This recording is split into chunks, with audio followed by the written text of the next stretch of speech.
Hello बच्चों, क्या हाल चाल। सब बढ़िया।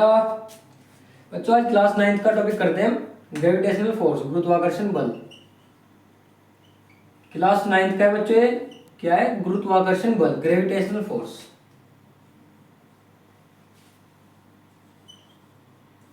क्या होता है बच्चों गुरुत्वाकर्षण बल? पता है किसी को? नहीं पता। चलो मैं बताता हूँ कि गुरुत्वाकर्षण बल क्या होता है। अच्छा, अब आप मुझे एक बात बताओ, अगर मैं ऐसे एक काम करूं कि मैंने गेंद को, कोई बॉल ली या गेंद ली, मैंने उसको ऊपर की ओर उछाला, तो क्या होगा? वापस नीचे आ जाती है। ऐसा तो नहीं होता कि हवा में उड़ गई। हुआ आज तक कभी ऐसा? हुआ तो नहीं। वो नीचे जरूर आती है ना। अगर मैं ऊपर छत पे से किसी चीज को छोड़ता हूँ तो वो नीचे आकर धरती पर टिकती है। टिकती है कि नहीं टिकती? यस सर, टिकती है। तो ये किसके कारण हो रहा है? गुरुत्वाकर्षण बल के कारण ही हो रहा है। यानी कि उस पर एक ग्रेविटेशनल फोर्स लगा है जो उस गेंद को अपनी ओर आकर्षित कर रहा है। ठीक है, इसी कारण वो क्या है कि धरती पर आकर गिर रही है। ठीक है, ना कि ऊपर जा रही है। तो गुरुत्वाकर्षण बल क्या है कि ब्रह्मांड में किन्हीं दो पिंडों के बीच, ब्रह्मांड हमारे पास, माना ये एक पिंड है और एक पिंड ये वाला है, किन्हीं दो पिंडों के बीच लगने वाला आकर्षण बल, इनके बीच जो लगेगा आकर्षण बल, ठीक है, यानी कि ये आकर्षित करेंगे एक दूसरे को, तो इनके बीच लगने वाला जो आकर्षण बल होगा वही क्या होगा? गुरुत्वाकर्षण बल। यानी कि ये वाला पिंड इसे, माना ये वाला पिंड इसे अपनी ओर आकर्षित कर रहा है। ठीक है भाई, क्या बोल रहा कि ब्रह्मांड में किन्हीं दो पिंडों के बीच, ये दो पिंड है, एक पिंड ये वाला, एक पिंड ये वाला, इन दो पिंडों के बीच लगने वाले आकर्षण बल को, आकर्षण मतलब आकर्षित करने वाला बल। ठीक है, अब बताया मैंने कि अगर हमने गेंद को ऊपर उछाला तो ऐसा नहीं है कि वो बाद में मतलब आसमान में उड़ के चली गई, ऐसा तो नहीं होता। यानी वो आती जरूर है नीचे। किस कारण से आ रही है? गुरुत्वाकर्षण बल के कारण से। ठीक है, तो क्या लिखोगे आप? ब्रह्मांड में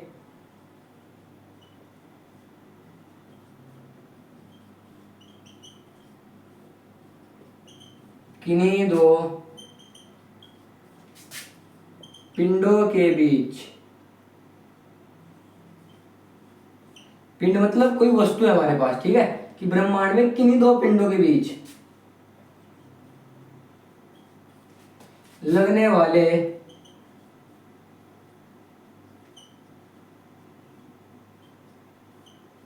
आकर्षण बल को गुरुत्वाकर्षण बल कहते हैं। गुरुत्वाकर्षण बल कहते हैं। ठीक है,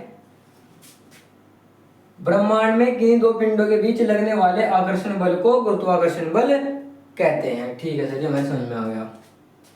ठीक है बच्चों, ये हो गई हमारी गुरुत्वाकर्षण बल की बात। अच्छा, मुझे आप एक बात बताओ कि विश्व में क्या होता है, संसार में क्या होता है कि प्रत्येक वस्तु किसी दूसरी वस्तु को अपनी ओर आकर्षित करती है कि नहीं करती? हाँ या ना? ध्यान रखने वाली बात है कि संसार में ऐसा है कि कोई एक वस्तु किसी अन्य वस्तु को अपनी ओर आकर्षित करती है। ठीक है,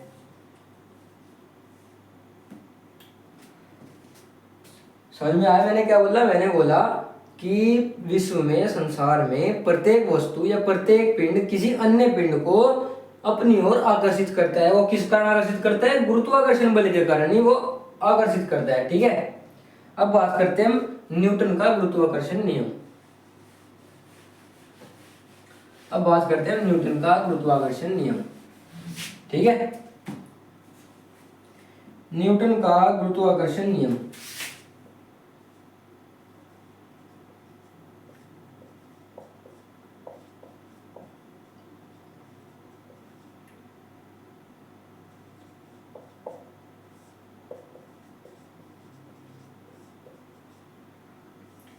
न्यूटन का गुरुत्वाकर्षण नियम बच्चों आपके पेपर में जरूर आएगा। ठीक है, जो भी आपको फिजिक्स पढ़ाता होगा अपने स्कूल में, ऐसा हो नहीं सकता कि वो यहाँ से गुरुत्वाकर्षण से कोई क्वेश्चन आपके ना दे पेपर में।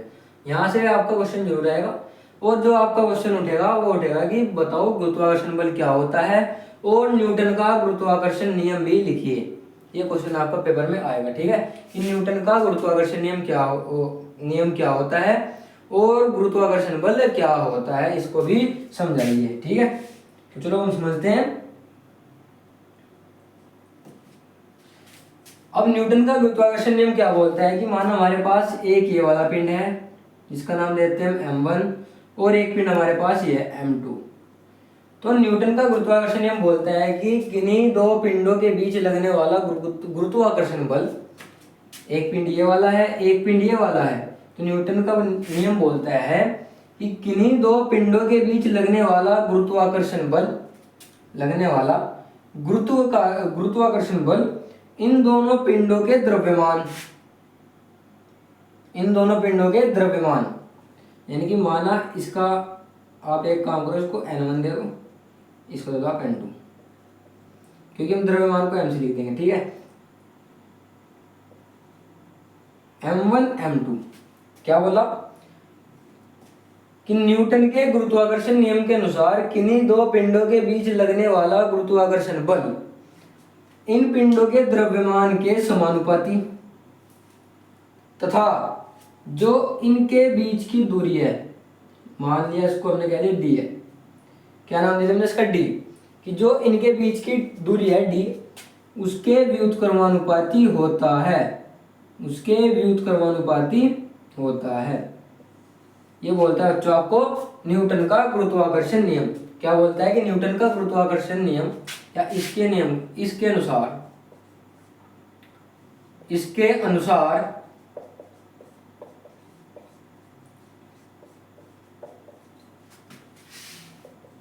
किन्हीं दो पिंडों के बीच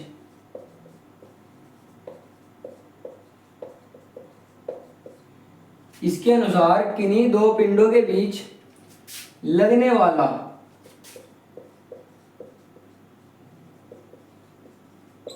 गुरुत्वाकर्षण बल, लगने वाला गुरुत्वाकर्षण बल उन पिंडों के द्रव्यमानों के, उनके मतलब उनके क्या है, जो पिंड है, ठीक है, उनके द्रव्यमानों के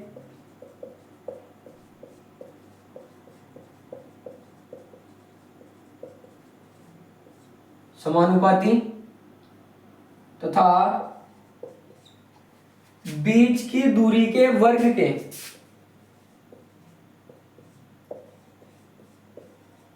बीच की दूरी के वर्ग के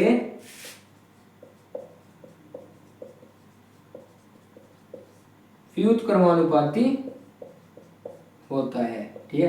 क्या कि जो बल है गुरुत्वाकर्षण बल, वो जो इन दोनों पिंडों का द्रव्यमान है उसके तो समानुपाती, और जो इसके बीच की दूरी है उसके वर्ग के व्युत्क्रमानुपाती होता है, ठीक है। एक बार और सुनेगा आप, क्या कि इसके अनुसार किन्हीं दो पिंडों के बीच लगने वाला गुरुत्वाकर्षण बल उनके द्रव्यमानों के समानुपाती, मतलब इसका माना m1 है, इसका m2 है, तो इनके समानुपाती मतलब इनके गुणनफल के समानुपाती, यहां लिख लो आप गुणनफल के समानुपाती तथा बीच की दूरी के वर्ग के व्युत्क्रमानुपाती होता है। ये मैंने यहां लिख दिया, ठीक है। क्या बोला है कि इसके तो होगा m1 m2 और बटे d स्क्वायर। यहां से कोई दिक्कत, अगर मैं इसको पहली समीकरण मानूं, इसको दूसरी मानूं, तो समीकरण 1 व 2 से, समीकरण 1 व 2 से, समीकरण 1 व 2 से f m1 m2 d square. जब आप इस चिन्ह को हटाएंगे, इसके जगह एक नियतांक जुड़ेगा g m1 m2 बटे डी स्क्वायर। g क्या है, गुरुत्वाकर्षण नियतांक, where g is equal to गुरुत्वाकर्षण नियतांक। क्या कोई बच्चा मुझे g का मान बताएगा कि g की वैल्यू कितनी होती है? क्या कोई बच्चों में g की वैल्यू बता सकता है कि g की वैल्यू होती कितनी है? तो g की वैल्यू होती है बच्चों यहाँ पर, मतलब एक नियतांक है। क्या है, नियतांक है, इसकी वैल्यू यही रहेगी, हमेशा यही रहनी है, ठीक है। गुरुत्वाकर्षण नियतांक बोलते हैं जी को हम 6.67 6.67 into 10 to the power minus 11, 10 to the power minus 11। अब मात्रक क्या होता है इसका? मात्रक बताओ बच्चों, मैं इसका जी का मात्रक क्या होगा?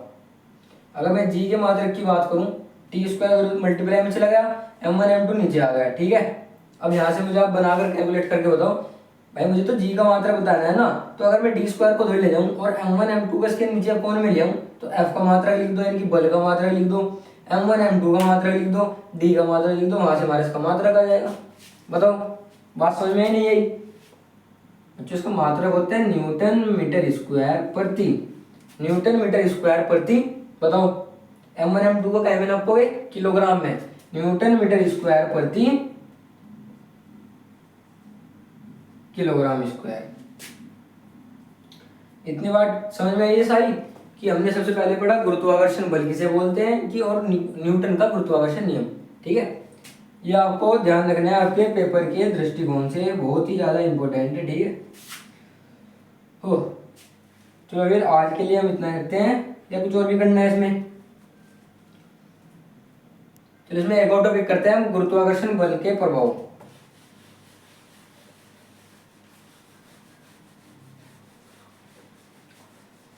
करते हैं बच्चों, या नेक्स्ट क्लास में करें थे गुरुत्वाकर्षण बल के प्रभाव? चलो इसमें करते हैं इसको। ठीक है, क्या है गुरुत्वाकर्षण बल के प्रभाव?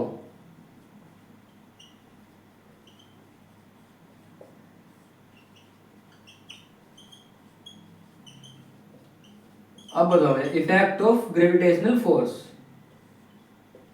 अब बताओ बच्चों, मुझे आप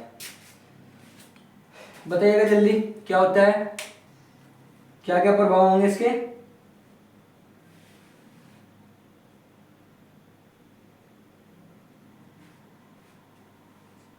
बताओ बच्चों।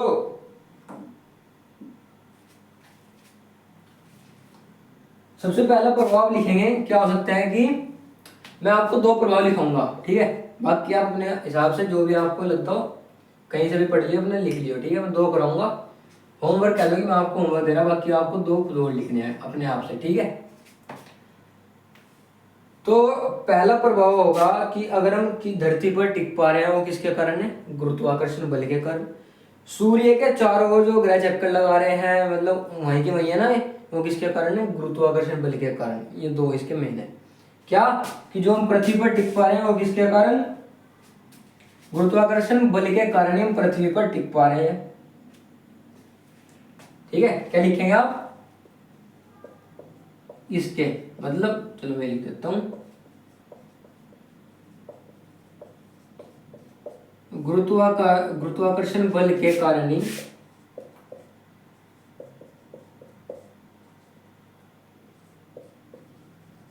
हम पृथ्वी पर रह पाते हैं, पृथ्वी पर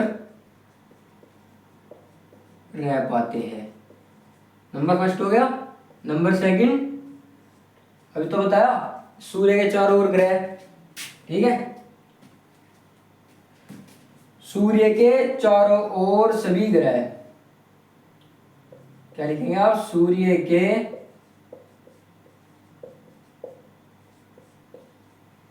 चारों ओर,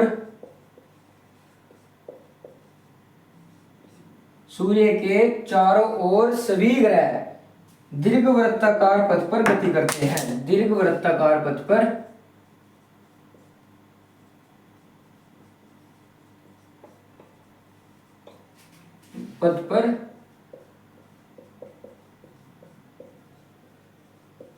गति करते हैं। ये दो आपके हो गए, बाकी आप एक या दो और लिख लेंगे तो आपका काम चल जाएगा। ठीक है, आज के लिए बच्चों अपने ध्यान रखते हैं, हमने क्या क्या पढ़ा? हमने पढ़ा गुरुत्वाकर्षण बल किसे कहते हैं, न्यूटन का गुरुत्वाकर्षण नियम क्या होता है, और गुरुत्वाकर्षण बल के प्रभाव क्या है। ठीक है, आपके पेपर के लिए इंपॉर्टेंट है। ऐसा हो सकता है कि यहाँ पे कोई भी टीचर यहाँ से आपको क्वेश्चन पुटअप ना करे, क्वेश्चन यहाँ से जरूर पुटअप होना है बच्चों, इसलिए इस वाले टॉपिक को आप ध्यान से कर लेना। ठीक है, चलो फिर बाय, आज के लिए इतना ही रखते हैं।